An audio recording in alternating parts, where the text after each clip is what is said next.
Hello વિદ્યાર્થી મિત્રો, આપ સૌનું આપના યુટ્યુબ ચેનલ પર હાર્દિક સ્વાગત છે. તો આજે હું તમારા માટે લઈને આવી ગઈ છું ધોરણ 4 વિષય પર્યાવરણ એકમ 8 રિયા પહોંચી મામાના ઘેર ના તમામ પ્રશ્નોના ઉત્તરોની સમજૂતી.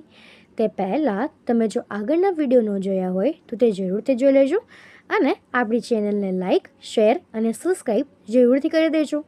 તો ચાલો આપણે આ પાઠની સંપૂર્ણ સમજૂતી મેળવીએ. તો અહીં આપણું પ્રકરણ 8 રિયા પહોંચી મામાના ઘેર. તેમાં આપણને આપ્યું છે કે ટ્રેનની લાંબી યાત્રા પછી અમે વાપી પહોંચ્યા. મામાનું ઘર સ્ટેશનથી નજીક હોવાથી મામા અમને લેવા આવ્યા હતા. મામાની સાથે શ્રીલ અને આર્નવ પણ આવ્યા હતા. તે મારા મામાના છોકરાઓ હતા. મને તથા હિમાંક્ષને જોઈને તેઓ ખૂબ જ રાજી થયા. અમે એકબીજાને ભેટી પડ્યા.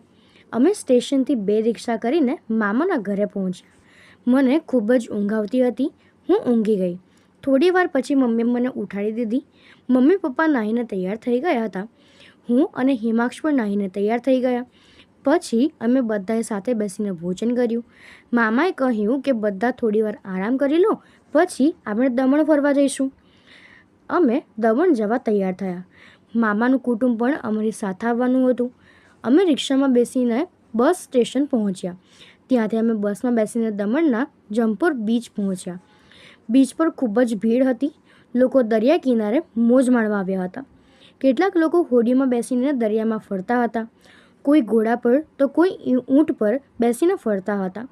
નાના નાના બાળકો દરિયા કિનારે રેતીના ઘર બનાવતા હતા. મને તો આ બધું જોઈને ખૂબ જ મજા આવી.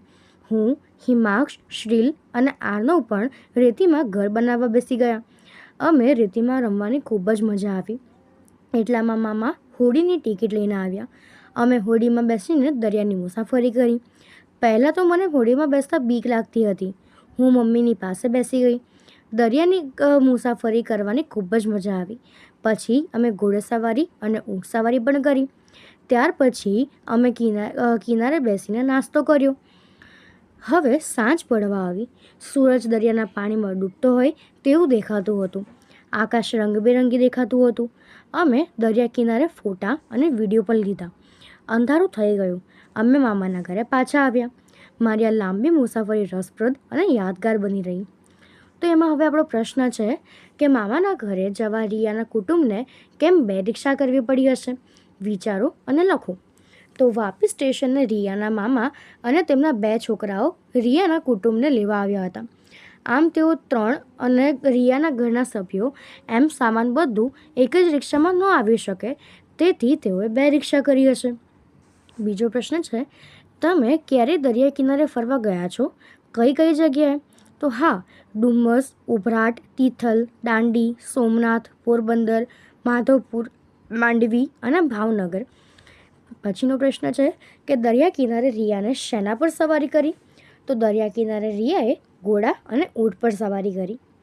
એના પછી છે કે રિયાની ટ્રેનને ગાંધીધામથી વાપી પહોંચતા કેટલા કલાક થયા? તો રિયાની ટ્રેનને ગાંધીધામથી વાપી પહોંચતા લગભગ 14 કલાક અને 35 મિનિટ જેટલો સમય થયો હતો. એના પછી છે કે કયા કયા વાહનોમાં મુસાફરી કરવા માટે ટિકિટ ખરીદવી પડે, તેમના નામ આપો. તો બસ, ટ્રેન, હોડી, પ્લેન વગેરેમાં મુસાફરી કરવા માટે ટિકિટ ખરીદવી પડે. ઘણીવાર આપણે કોઈક જગ્યાએ પ્રવેશ કરવા ટિકિટ લેવાની જરૂર પડે છે. તમે આવી જગ્યાએ વિશે વિચારો અને લખો. તો જોવાલાયક સ્થળો, પ્રાણી સંગ્રહાલય, માછલીઘર, સરકા, ઐતિહાસિક સંગ્રહાલયો, મેળામાં, સિનેમાઘરોમાં, કેટલાક બગીચાઓમાં, મેચ ચાલતી હોય તે મેદાનમાં વગેરેમાં પ્રવેશ કરવા માટે ટિકિટ લેવી પડે છે. તો હવે આપણને નીચે આપ્યું છે કે અહીં આપેલ ટ્રેનની ટિકિટના ચિત્ર જુઓ. નીચેની માહિતી ટિકિટમાંથી શોધીને લખો. તો અહીં સૌપ્રથમ આપણને આપ્યું છે કે ટ્રેન નંબર. તો આપણે ટ્રેન નંબર જે છે એ લખી શકીએ કે 9037. એવી જ રીતે એના પછી છે કે મુસાફરી ચાલુ થવાની તારીખ. તો તે થશે કે 24/12/2018. એના પછી ત્રીજું છે કે ડબ્બા અને બેઠક નંબર. તો તે થશે કે A1 21 22 23. એના પછી આપણને ચોથું કીધું છે કે ભાડું. તો તે થશે 2598 રૂપિયા. એના પછી છે કે અંતર કિલોમીટરમાં. તો તે થશે 643 કિલોમીટર. કેટલી વ્યક્તિઓએ મુસાફરી કરી? તો તો 3 વ્યક્તિઓએ. અને આ ટિકિટ કેટલા પુરુષ અને સ્ત્રી માટે છે? તો 2 પુરુષ અને 1 સ્ત્રી માટેની ટિકિટ છે. તો આપણે આ રીતે આ વિગતોને લખી શકીએ છીએ. એના પછી છે કે બીજી કઈ માહિતી તમે ટિકિટમાંથી શોધી શકો છો તે લખો. તો ટિકિટની PNR નંબર, ગાડી નંબર, મુસાફરીની તારીખ, અંતર, મુસાફરી કરનાર બાળકોની સંખ્યા, મુસાફરી કરનાર પુખ્ત વયની વ્યક્તિની સંખ્યા, તેમની સીટ કાં તો અર્ધ નંબર, તેમની ઉંમર, મુસાફરી માટેની શ્રેણી ઉપરાંત રિઝર્વેશન ફી અને ટિકિટનો ખ્યાલ આવે છે. એના પછી છે કે રેલવેનું સમયપત્રક દરેક ટ્રેનના માર્ગ વિશે વિગત આપે છે. આ ઉપરાંત સ્ટેશનના નામ, ટ્રેન કયા કયા સ્થળે પહોંચી હશે અને કયા સમયે સ્ટેશન છોડશે, કાપેલું અંતર વગેરેની વિગત આપે છે. આપણે રેલવે સ્ટેશનથી રેલવે સમયપત્રક ખરીદી શકીએ છીએ. રિયાએ મુસાફરી કરેલી ટ્રેનના માર્ગની વિગતો સમયપત્રકમાં આપેલી છે. તેને ધ્યાનપૂર્વક જુઓ અને નીચેના પ્રશ્નોના જવાબ આપો. તો આપણને આ વિગત આપેલી છે. તો હવે એના પછી આપણને કેટલાક પ્રશ્ન આપ્યા છે, જેમાં પહેલો પ્રશ્ન છે કે નીચેના સ્થળોએ ટ્રેનના પહોંચવાનો સમય લખો.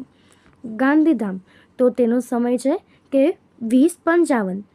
એના પછી છે અમદાવાદ, તો તે છે 2:35 અને સુરત, તો તે થશે 7 વાગે. એના પછી છે કે કોષ્ટકમાં આપેલા એવા સ્ટેશનના નામ ઉપર ગોળ કરો કે જે રિયાની ડાયરીમાં લખેલા હોય. તો તે આપણે જાતે કરીશું. એના પછી છે કે ટ્રેન કયા સ્ટેશને ઉપડી હતી અને કેટલા કલાકે? તો ટ્રેન ભુજના સ્ટેશનથી 19:50 કલાકે ઉપડી હતી. ટ્રેને ભુજથી ગાંધીધામ પહોંચતા સુધી કેટલા કિલોમીટર અંતર કાપ્યું? તો ટ્રેને ભુજથી ગાંધીધામ પહોંચતા સુધીમાં 58 કિલોમીટરનું અંતર કાપ્યું. મુસાફરીના કયા દિવસે ટ્રેન વાપી હતી? તો મુસાફરીના બીજા દિવસે ટ્રેન વાપી પહોંચી હતી. એના પછી છે કે ફિયોના ટ્રેનમાંથી ઉતરી ત્યારબાદ રિયાને વાપી પહોંચતા કેટલો સમય લાગ્યો? તો 5 કલાકને 18 મિનિટ. ફિયોના અને રિયાએ કેટલા કિલોમીટરની મુસાફરી સાથે કરી? તો ફિયોના અને રિયાએ 405 કિલોમીટરની મુસાફરી સાથે કરી. રિયાએ ટ્રેન દ્વારા કેટલા કિલોમીટરની મુસાફરી કરી? તો રિયાએ ટ્રેન દ્વારા 680 કિલોમીટરની મુસાફરી કરી. તમને ડાયરી લખવી ગમે છે? તો હા, મને ડાયરી લખવી ગમે છે. એક નોટબુક લો. તમે અઠવાડિયાના દરેક દિવસે શું શું કર્યું તેના વિશે લખો અને તમારા વિચારો અને લાગણીઓ પણ લખો. તમારી ડાયરીની વાતોની મિત્ર સાથે આપ-લે કરીને વાંચો. તો આ પ્રવૃત્તિ તમે તમારા વર્ગખંડમાં કરી શકો છો. તો હવે અહીં આ આપણું એકમ પૂર્ણ થાય છે. જો તમને આમાં કોઈ પણ ડાઉટ હોય તો તમે તે કોમેન્ટ સેક્શનમાં જરૂરથી જણાવી શકો છો.